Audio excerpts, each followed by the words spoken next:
Elizabeth Warren, running for Senate in Massachusetts, got some attention with this quote, and I'd just like to read it to you, and you tell me why she's wrong.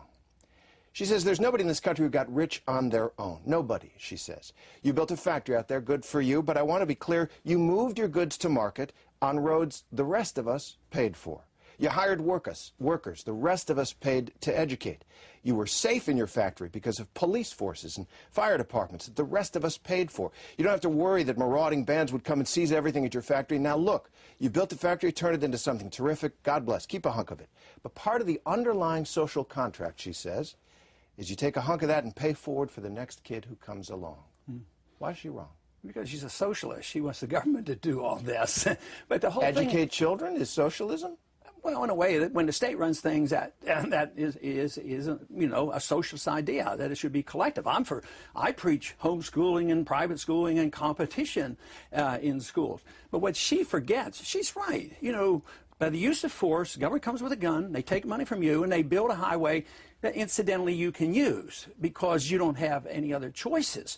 But the money had to come from productive effort. She's saying it's the government. Who's the government? The government created nothing. The government, only they can do is steal and rob people with a gun and forcibly transfer wealth from one person to another. You take the building of our railroads in our early history. They were all subsidized, and most of them went bankrupt, except for one person, Hill, who built the Northwestern Railroad out to Seattle. He didn't get one penny from the government. He was one of the very, very few, if not the only one, of the new railroads that didn't you know, get any money from the government and didn't go bankrupt. So I would say the opposite is true. Yes, there are successes, and we are forced to use some of the government programs, but it's inefficient. It costs more money, and it was done by transferring wealth, not by creating wealth. Governments are always destructive in the production of wealth. They pretend that they're going to take care of us, like, well, the government's going to give us all a house. Look at what happened to the house. The big guys all got bailed out who ripped us off, and with all the derivatives and the banks, they're still being protected.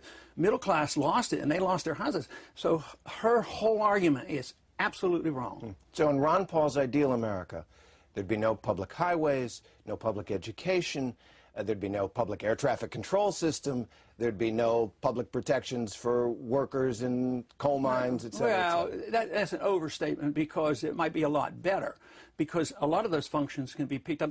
I think France has a private air traffic controllers. I mean, it's not like it's strange. The thing of it is, do you want government's inefficiency to do these programs, or do you want another source to do it? So that's a big difference. So I think it's how you want to bring it about.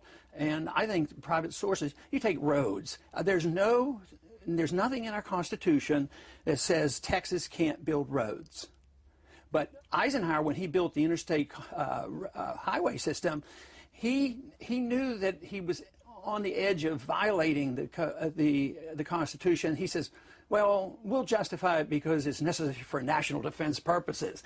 So there was a respect for this at one time. But now everything, federal government can do everything at all. But there's no prohibitions against government schools. But there is no authority for the federal government to have a Department of Education and mess up our educational system. All they did was give us debt. Here we are graduating kids that don't know what don't know where they're going to get a job. They owe $1 trillion. Their education is poorer than ever, and the costs have skyrocketed. It's a total failure. See, we are witnessing now the failure of 50, 60 years of economic planning. The Keynesian model is a complete flop. And that is why we're getting a lot more attention, because our approach is completely different, and their failure is staring them in the face, and they have a long way to go to clean up the mess they've created.